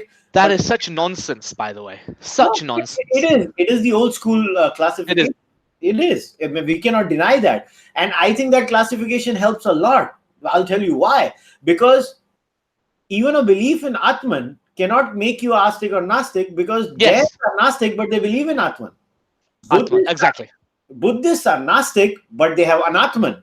Now, Sikhs are Nastik, but they believe in Atman. So it has to be on the authority of the Vedas. There is no other way to classify. Exactly. And therefore, this notion of atheism that doesn't, you see, it doesn't nicely fit on the idea of Nastika. Atheism and Nastika, they don't match actually. Fine, I agree. I agree. For certain conversations, we've got no choice. So we have to use that word. But as far as when you and I talk, we don't, right? And we shouldn't, because we can be far more nuanced, we can be far more accurate, and far more pronounced in it. So I think, yeah, and I think to your point, I agree with you on that. And actually, it is a matter of pragmatism that we have to use the word atheism, theism. But I don't like it when Hindus just use it.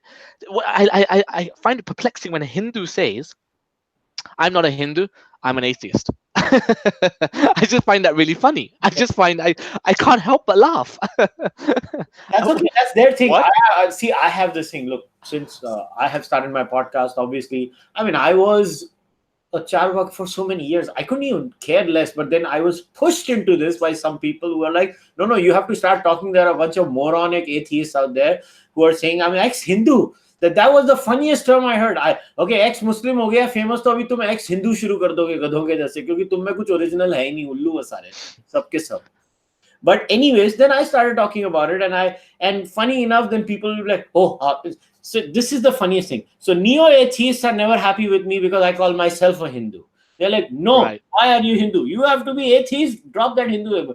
I was like, no, I'm not. You deal with your problem. I don't have any problem. That's that Western ship.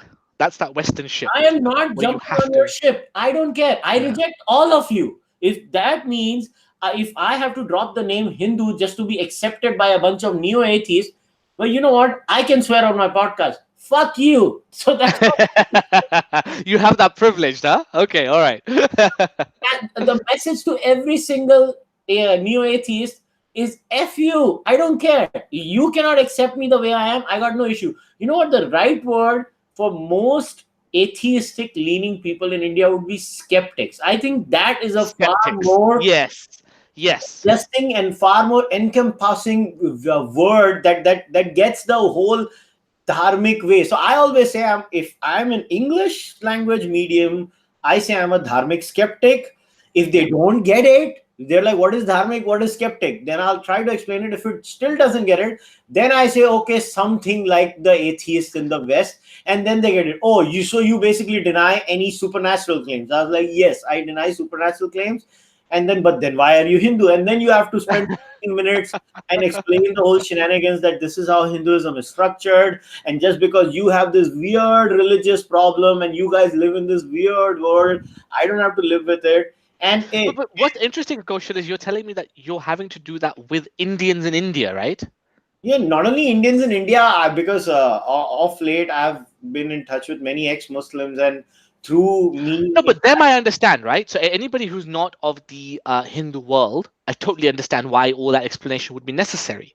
What's interesting you're saying is that people within the Hindu fold find it because to me, I see this is where I think that cognitively they they must experience the world. At least I believe they experience the world in the way that you experience the world, right? Like that nuanced way. But the moment you because you articulate it so well, they end up trying to articulate it themselves. They go, shit. Sorry, I just swore on your podcast. that's But a big problem. This they end podcast, up saying things like, oh, wait a minute. So how can I be an atheist but still be a Hindu? Oh my God. Like how does that, and all of a sudden they get into a problem which they've created out of language, out of a falsehood in their thinking because they're unable to cognize it. They're simpletons. Um, not really out of experience. you, Experientially, I think they get it. you know what? I'll tell you, it's not a big issue in India. Most atheistic or most skeptic or agnostic leaning people in India consider themselves Hindu. They are actually very clear in this. The problem I face is not with them. I usually face this problem with neo atheists in the West, the Indians. I'll give you a Okay. classic proof of that.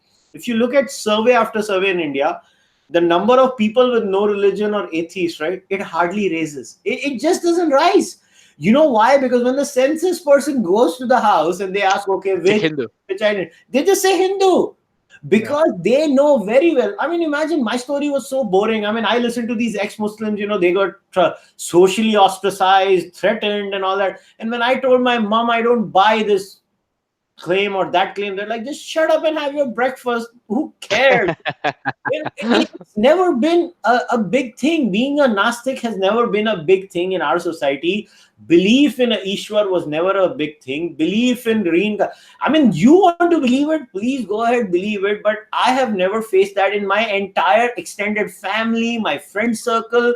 And come on, give me a break. At least one Hindu should come and tell me, right? And I'm a bit, I mean, I do activism in India. I know a little more than the average Joe on the street does. And when I'm saying it with certain authority, and then the neo-atheists are the experts on everything now in the world. They know Hinduism more than I do. And then they'll say, okay, tell me about Hinduism, and then but what? And the stupidest question I always get asked is, what is the core of Hinduism? It's like that question itself is wrong. What is the core of Sankhya? Correct question. What is the Yes. core of Cārvāka? Correct question. What is the core of Vedanta? Correct question. What the hell is this core of Hinduism? And if I tell them the core of Hinduism is mutual respect, reciprocity, ahimsa, then they're like, that's not good enough. I was like, why? Are you this is like the colonial master or the person who thinks you're colonial master is coming and telling me, you piece of shit, how dare you tell me what your ideology is? I'll tell you what your ideology is. No, you're not allowed to Absolutely. decide. I absolutely, Khushal, and this is why I wrote this paper, because I think, to my earlier point, that it's time, I think, that Hindus are waking up and there is a confidence, and I think there is further education. There are more scholars, and therefore not enough, but they are happening. And so therefore we're beginning, this paper is just an aim at beginning to take control of our own narrative. We don't need the outsider to keep telling us who we are. We can begin to render and express and explain and argue within ourselves, also with others, to build a cohesive identity. And I think um, we're nicely getting to that point. And I see the future, at least as far as identity goes. This conversation in itself would not have happened 50 years ago. Just no chance. The fact that you're in India, Mumbai, I'm in the UK, and we're having this conversation, tells you that actually there is a general, what I call a renaissance happening within the dharmic world. And I'm happy to be a part of it, and I'm glad it's happening. And I hope these challenges, these critiques, the skepticism carries on, because skepticism is central to any plural tradition. Skepticism is central to any plural tradition, and therefore skepticism is central to dharma. It has Yeah. to be.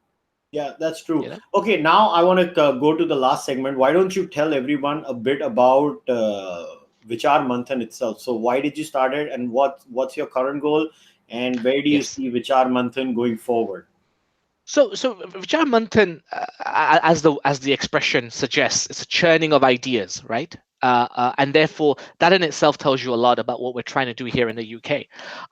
So in the UK, the Indian population is sorry, the Hindu population is less than 2%, right? But it contributes 12% of all doctors in the health service.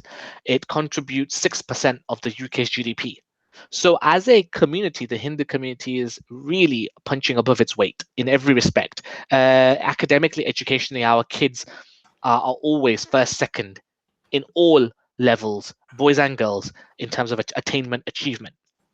So clearly, a very progressive, integrated, yet rooted community. And like I say, there's a great renaissance happening, and it's wonderful to see.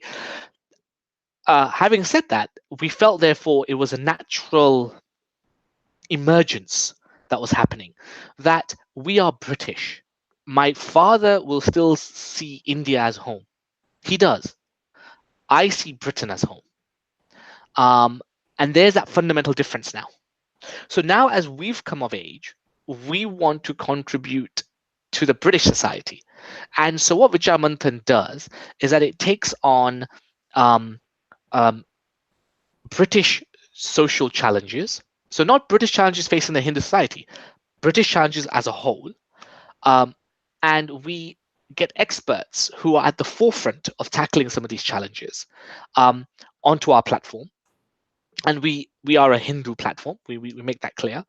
And then we get scholars, philosophers, public philosophers onto our platform who will explore that problem with the experts and contribute it from a dharmic perspective or a civilizational perspective.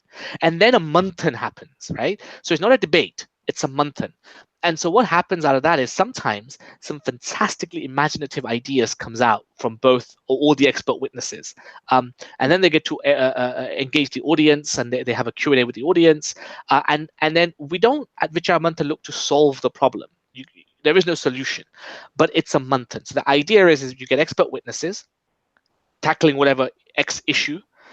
You get from the dharmic perspective, and then you get the audience, and then you have a great manthan around it. Off the back of Vichar Manthan, what's happening is three things. One, the wider Hindu population here in the UK is beginning to articulate its dharma in a pragmatic sense. So Hindus have mastered theoretical dharma, right? The idea of talking about spirituality, metaphysics, metaethics, all of that. We are absolutely useless when it comes to translating those values into practical policy, right? Whether that's financial, economic, social, political, whatever it might be. We're actually quite bad at translating those high-minded values into pragmatic solutions. So Vichar Manthan brings the meta ideas, the theoretical ideas of dharma that we've articulated so well in the West, to now pragmatic policy statements. That's one. And that's a matter of giving confidence and a language for which to express yourself with. Number two is that we're beginning to influence the institutions of the United Kingdom who are tackling these problems. That actually, you know what? We have within our midst a British population that thinks differently, that sees the world differently. And maybe if we look at the problem through their lens, it might help to solve that problem. It might not, but it might. So there's that. And the third element to this is that ultimately the idea of dharma is being further elaborated, expressed, communicated, refined, because more and more people talk about it, discuss it, argue it within the tradition, without the tradition. So it's very healthy. So they're the three things that Vichar Manthan set out to do. And in terms of social challenges we tackle, there are no taboos. We've tackled everything from the typical stuff: education, economics, welfare state, money, you name it, war. But we've tackled things like death, prostitution, elderly care, a wide spectrum of challenges British society faces. But we believe that through a dharmic lens, there may be some value to be added to the discussion. So hence, that's a awakening of a community, right? To feel that Britain is home. This island is our home. We're going to be here for a long time, and therefore we want to contribute to it in a meaningful way. And that's what this is. So, do you guys have any intentions of probably expanding out of England? Maybe not in India, because obviously these are meant to Not deal with, necessary. yeah. Yeah. But maybe you guys might think of having chapters in other Western European nations, or in the North America chapter. Possibly. Possibly, yes. And I can't see any reason why there shouldn't be. But what I would say is that I think it's about the earlier point about the American Indians, right? The American Hindus, is that it has to be an emergent property. You can't artificially take it out of the UK and just plop it into America and say, off you go. Because the American people have to feel that confidence and that internal drive that, yes, America is home. I'm going to live and die here. My children are going to live and die here. And therefore, I want to contribute to the American society through my dharmic rootedness. Until that emergence happens, um, I think when that happens, inevitably, I think like things like Vichar Manthan should take root, and hopefully it will, because I think there is this renaissance happening. Cool. That's good to know that there is someone actually trying to make this effort, because I think the one thing that has been my criticism of the Hindu community outside India has been the abysmal lack of lobbying, because this is a kind of lobbying, and Yeah, sure. abysmal lack of interest in that native nation, which is their homeland, in the politics of that nation. I mean, I just Absolutely. think, a lot of times I feel Hindus move there and they're like, I'm just going to open my 7-Eleven or my gas station, or I'm going to do my tech job, or I'm going to do this, and I'm going to make loads of money. I'll be a model citizen. I'll follow the law. But they're not very politically active, which No. obviously has changed in the last decade or 2 decades. More Hindus have started becoming more politically active in the West.